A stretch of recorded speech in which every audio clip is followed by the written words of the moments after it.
সীমান্তে পুশিনের ঘটনায় প্রতিবাদ জানানোর পাশাপাশি ভারতকে যথাযথ প্রক্রিয়ায় বাংলাদেশিদের ফেরত পাঠানোর আহ্বান জানানো হয়েছে বলে জানিয়েছেন স্বরাষ্ট্র উপদেষ্টা জাহাঙ্গীর আলম চৌধুরী।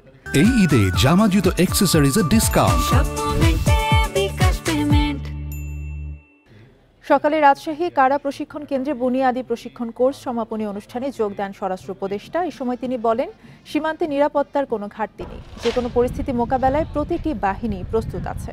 এ সময় বিএসএফ এর পুশিন প্রসঙ্গে স্বরাষ্ট্র উপদেষ্টা বলেন, ভারত সরকারকে বার্তা দেওয়ার পাশাপাশি প্রকৃত বাংলাদেশিদের যথাযথ প্রক্রিয়া অনুসরণ করে দেশে ফেরত পাঠানোর আহ্বান জানানো হয়েছে।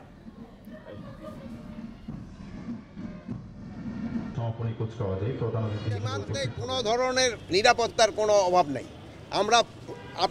আমার জনগণ সম্পূর্ণভাবে নিরাপদ এবং সীমান্ত সম্পূর্ণ নিরাপদ। সীমান্তে পুশিনের সংখ্যা বেড়েছে, এই জন্য আমরা প্রতিবাদও করেছি।